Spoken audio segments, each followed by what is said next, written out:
ओम श्री परमात्मने नमः। श्रीमद्भगवद्गीता अथ प्रथमोऽध्यायः। धृतराष्ट्र उवाच धर्मक्षेत्रे कुरुक्षेत्रे संवेता युयुत्सवः मामकाः पांडवाश्चैव किम कुर्वत संजय। आ धृतराष्ट्र बोले, हे संजय, धर्मभूमि कुरुक्षेत्र में एकत्रित युद्ध की इच्छा वाले मेरे और पांडु के पुत्रों ने क्या किया। पश्यैतां पांडुपुत्राणामाचार्य महतीं चमूम व्यूढ़ाम द्रुपदपुत्रेण तव शिष्येण धीमता। हे आचार्य, आपके बुद्धिमान शिष्य द्रुपदपुत्र धृष्टद्युम्न द्वारा व्यूहाकार खड़ी की हुई पांडुपुत्रों की इस बड़ी भारी सेना को देखिए। अत्र शूरा महेश्वासा भीमार्जुन समायुधि युयुद्धानो विराटश्च द्रुपदश्च महारथः दृष्टकेतुश्चेकितानः काशीराजश्च वीर्यवान् पुरुजित्कुन्तिभोजश्च शैब्यश्च नरपुङ्गवः युद्धामन्युश्च विक्रांत धर्मक्षेत्रे कुरुक्षेत्रे वीर्यवान् संवेता सौभद्रो युयुत्सवः द्रौपदेयाश्च सर्व एव महारथाः किम कुर्वत संजय। इस सेना में बड़े बड़े धनुषों वाले तथा युद्ध में भीम और अर्जुन के समान शूरवीर सात्यकी और विराट तथा महारथी राजा द्रुपद दृष्टकेतु धर्मक्षेत्रे कुरुक्षेत्र बलवान काशीराज पुरुजित्सवः कुंतीभोज मनुष्यों में श्रेष्ठ शैब्य पराक्रमी युद्धामन्यु तथा बलवान उत्तमौजा सुभद्रा पुत्र अभिमन्यु धर्म एवं द्रौपदी के पांचों पुत्र ये सभी महारथी हैं। अस्माकं तु विशिष्टा ये तान्निबोध द्विजोत्तम नायिका मम सैन्यस्य संझार्थम तान ब्रवीमिते। हे ब्राह्मण श्रेष्ठ, अपने पक्ष में भी जो प्रधान हैं उनको आप समझ लीजिए। आपकी जानकारी के लिए मेरी सेना के जो सेनापति हैं उनको बतलाता हूं। भवान भीष्मश्च कर्णश्च कृपश्च समितिञ्जयः अश्वत्थामा विकर्णश्च सौमदत्तिस्तथैव च। आप द्रोणाचार्य और पितामह भीष्म तथा कर्ण और संग्राम विजयी कृपाचार्य तथा वैसे ही अश्वत्थामा विकर्ण और सोमदत्त का पुत्र भूरिश्रवा अन्ये च बहवः शूरा मदर्थे त्यक्त जीविताः नाना शस्त्र प्रहरणाः सर्वे युद्ध विशारदाः। और भी मेरे लिए जीवन की आशा त्याग देने वाले बहुत से शूरवीर अनेक प्रकार के शस्त्रास्त्रों से सुसज्जित और सब के सब युद्ध में चतुर हैं। अपर्याप्तम तदस्माकं बलम भीष्माभिरक्षितम पर्याप्तम त्विदमितेषां बलम भीमाभिरक्षितम। भीष्म पितामह द्वारा रक्षित हमारी वह सेना सब प्रकार से अजेय है और भीम द्वारा रक्षित इन लोगों की यह सेना जीतने में सुगम है। अयनेषु च सर्वेषु यथा भागमवस्थिताः भीष्ममेवाभिरक्षन्तु भवन्तः सर्व एव ही। इसलिए सब मोर्चों पर अपनी अपनी जगह स्थित रहते हुए आप लोग सभी निःसंदेह भीष्म पितामह की ही सब ओर से रक्षा करें। तस्य संजनयन हर्ष कुरु वृद्धः पितामह सिंहनादम विनद्योच्चय शंख दध्मो प्रतापवान। कौरवों में वृद्ध बड़े प्रतापी पितामह भीष्म ने उस दुर्योधन के हृदय में हर्ष उत्पन्न करते हुए उच्च स्वर से सिंह की दहाड़ के समान गरज कर शंख बजाया। ततः शंखाश्च भैर्यश्च पणवानक गोमुखा सहसैवाभ्यहन्यन्त सशब्दस्तु मूलो भवत्। इसके पश्चात शंख और नगारे तथा ढोल मृदंग और नरसिंघे आदि बाजे एक साथ ही बज उठे। उनका वह शब्द बड़ा भयंकर हुआ। ततः श्वेतैर्हयैर्युक्ते महति स्यन्दने स्थितौ माधवः पांडवश्चैव दिव्यो शंखो प्रदध्मतुः। इसके अनंतर सफेद घोड़ों से युक्त उत्तम रथ में बैठे हुए श्री कृष्ण महाराज और अर्जुन ने भी अलौकिक शंख बजाए।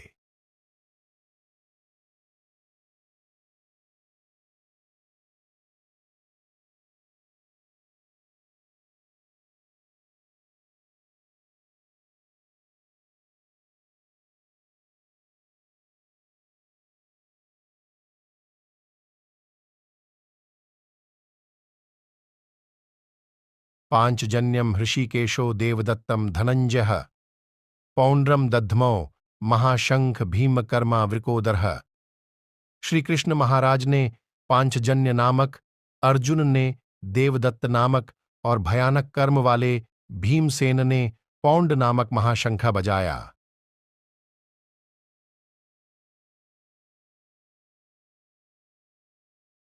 अनंत विजयम राजा कुंती पुत्रो युधिष्ठिर सहदेवश सुघोष मणिपुष्पकौ। नकुला कुंती पुत्र राजा युधिष्ठिर ने अनंत विजय नामक और नकुल तथा सहदेव ने सुघोष और मणिपुष्पक नामक शंख बजाए।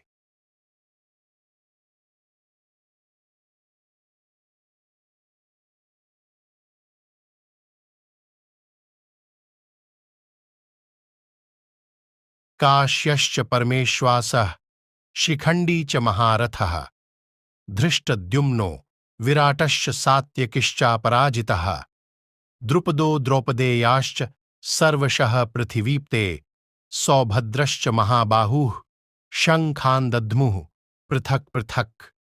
श्रेष्ठ धनुष वाले काशीराज और महारथी शिखंडी एवं धृष्टद्युम्न तथा राजा विराट और अजेय सात्यकी, राजा द्रुपद एवं द्रौपदी के पांचों पुत्र और बड़ी भुजा वाले सुभद्रा पुत्र अभिमन्यु, इन सभी ने, हे राजन, सब ओर से अलग अलग शंख बजाए।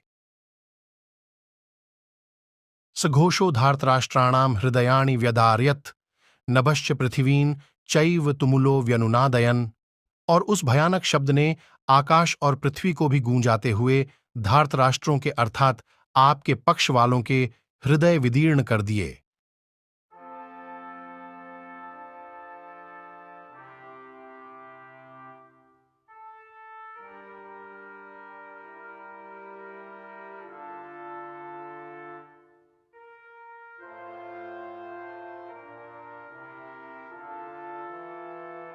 अर्थव्यवस्थितान् दृष्ट्वा धार्तराष्ट्रान् कपिध्वजः प्रवृत्ते शस्त्रसम्पाते धनुरुद्यम्य पाण्डवः हृषीकेशं तदा वाक्यमिदमाह महीपते। अर्जुन उवाच सेनयोरुभयोर्मध्ये रथं स्थापयमेच्युत।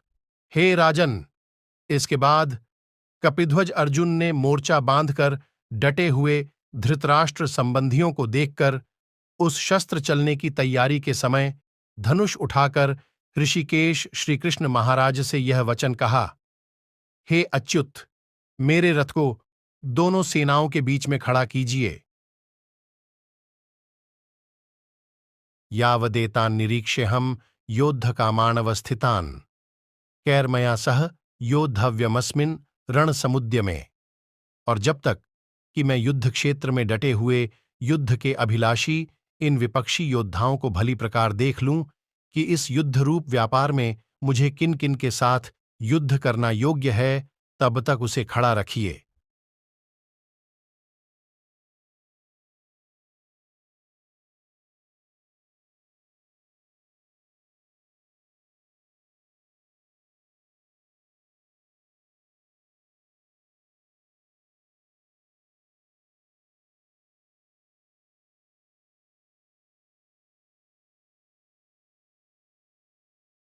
योत्स्यमानान्वेक्ष्येऽहं य एतेऽत्र समागताः धार्तराष्ट्रस्य दुर्बुद्धेर्युद्धे प्रियचिकीर्षवः। दुर्बुद्धि दुर्योधन का युद्ध में हित चाहने वाले जो ये राजा लोग इस सेना में आए हैं, इन युद्ध करने वालों को मैं देखूंगा।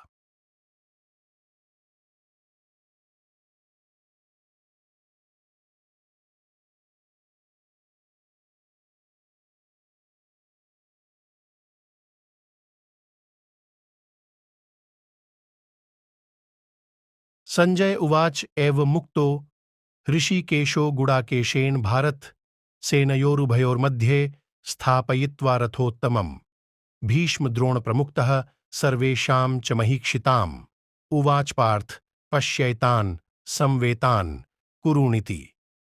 संजय बोले, हे धृतराष्ट्र, अर्जुन द्वारा इस प्रकार कहे हुए महाराज श्री कृष्णचंद्र ने दोनों सेनाओं के बीच में भीष्म और द्रोणाचार्य के सामने तथा संपूर्ण राजाओं के सामने उत्तम रथ को खड़ा करके इस प्रकार कहा कि युद्ध के लिए जुटे हुए इन कौरवों को, हे पार्थ, देख,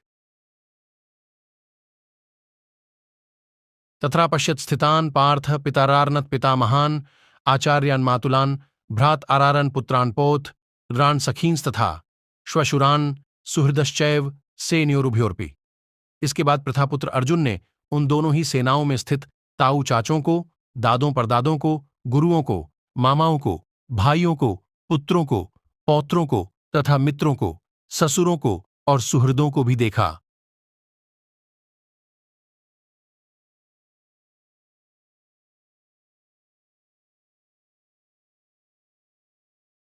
तान समीक्ष्य स कौन्तेयः सर्वान् बन्धून् अवस्थितान् कृपया पर्याविष्टो विषीदन्निदम्ब्रवीत्। उन उपस्थित संपूर्ण बंधुओं को देखकर वे कुंती पुत्र अर्जुन अत्यंत करुणा से युक्त होकर शोक करते हुए यह वचन बोले।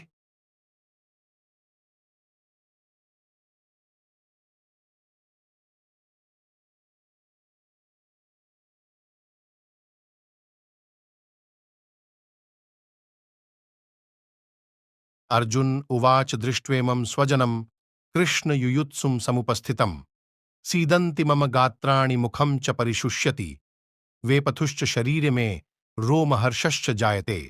अर्जुन बोले, हे कृष्ण, युद्ध क्षेत्र में डटे हुए युद्ध के अभिलाषी इस स्वजन समुदाय को देखकर मेरे अंग शिथिल हुए जा रहे हैं और मुख सूखा जा रहा है तथा मेरे शरीर में कंप एवं रोमांच हो रहा है।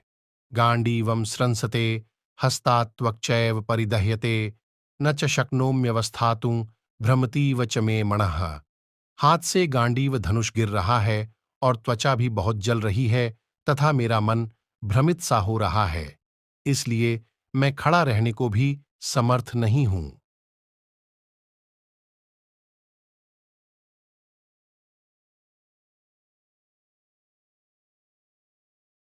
निमित्तानि च पश्यामि विपरीतानि केशव न च श्रेयोनुपश्यामि हत्वा स्वजनमाहवे। हे केशव, मैं लक्षणों को भी विपरीत ही देख रहा हूं तथा युद्ध में स्वजन समुदाय को मारकर कल्याण भी नहीं देखता।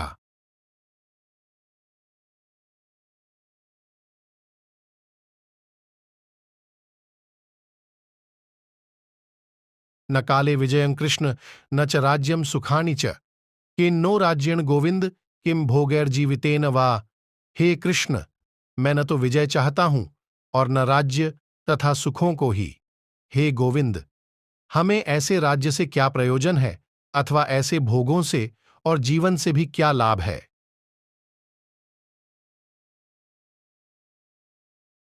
ये सामर्थ्य कांगितम नो राज्यम भोगाः सुखानि च तइमेव स्थिता युद्ध प्राणांस त्यक्त्वा धनानि च।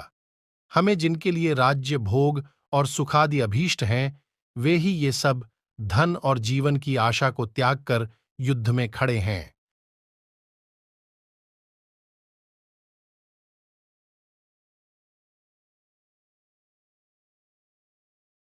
आचार्याः पितरः पुत्रास्तथैव च पितामहाः मातुलाः श्वशुराः पौत्राः श्यालाः संबंधिनस्तथा। गुरुजन, ताऊ चाचे, लड़के और उसी प्रकार दादे, मामे, ससुर, पौत्र, साले तथा और भी संबंधी लोग हैं।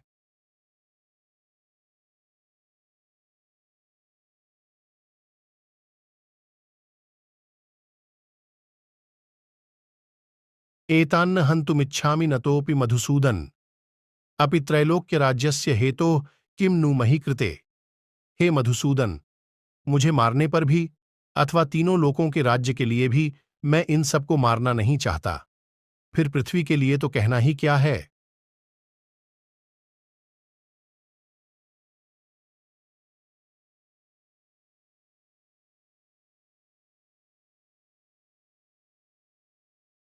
निहत्य धार्तराष्ट्रान्नः का प्रीतिः स्यात् जनार्दन पापमेवाश्रेत्स्मान् हत्वैतानाततायिनः।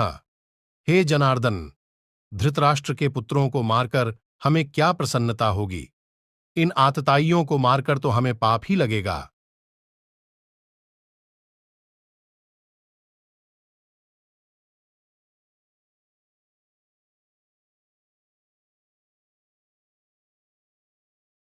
तस्मान्नार्हा वयं हन्तुं धार्तराष्ट्रान् स्वबान्धवान् स्वजनम ही कथम हत्वा सुखिनः श्याम माधव अतैव हे माधव। अपने ही बांधव धृतराष्ट्र के पुत्रों को मारने के लिए हम योग्य नहीं हैं, क्योंकि अपने ही कुटुंब को मारकर हम कैसे सुखी होंगे।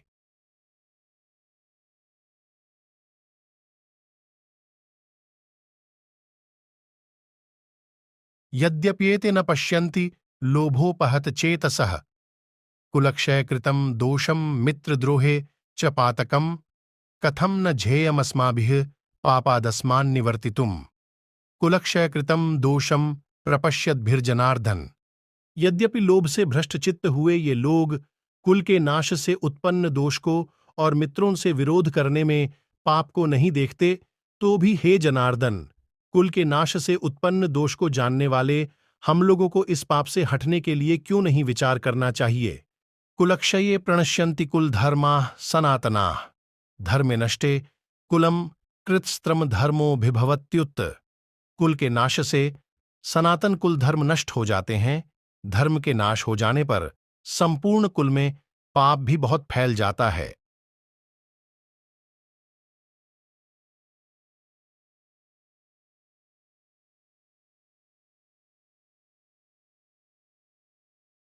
अधर्माभिभवात् कृष्ण प्रदुष्यन्ति कुलस्त्रियः स्त्रीषु दुष्टासु वाश्रणेय जायते वर्णसंकरः।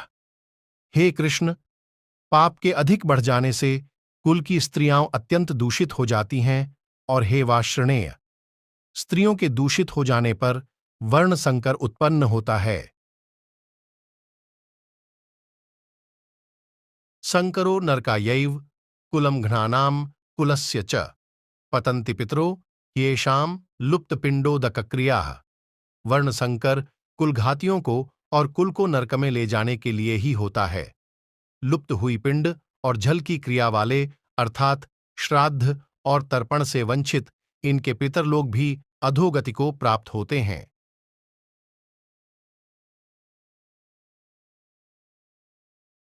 दोषैरितः कुलघ्नानां वर्णसंकरकारकैः उत्साद्यन्ते जातिधर्माः कुलधर्माश्च शाश्वता।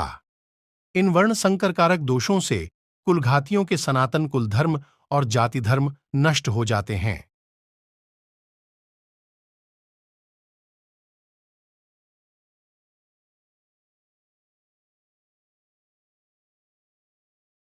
उत्सन्न कुलधर्माणाम मनुष्याणाम जनार्दन नरके नियतम वासो भवतीत्यनु शुश्रुम। हे जनार्दन, जिनका कुलधर्म नष्ट हो गया है, ऐसे मनुष्यों का अनिश्चित काल तक नरक में वास होता है, ऐसा हम सुनते आए हैं।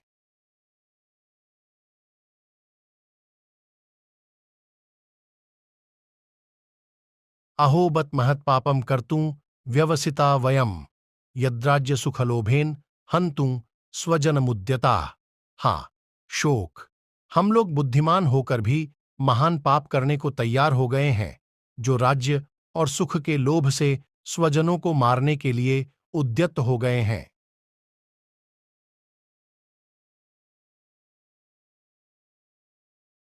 यदि मां प्रतिकारमशस्त्रम शस्त्रपाणयः धार्तराष्ट्रा रणे हन्युस्तन्मे क्षेमतरम भवेत्।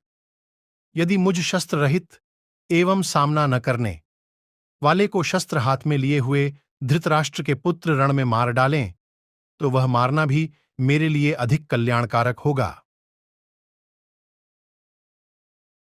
संजय उवाच एव मुक्त्वार्जुनः संख्ये रथोपस्थ उपाविशत् विसृज्य सशरम चापम शोक संविघ्न मानसः। संजय बोले, रणभूमि में शोक से उद्विग्न मन वाले अर्जुन इस प्रकार कहकर बाण सहित धनुष को त्याग कर रथ के पिछले भाग में बैठ गए।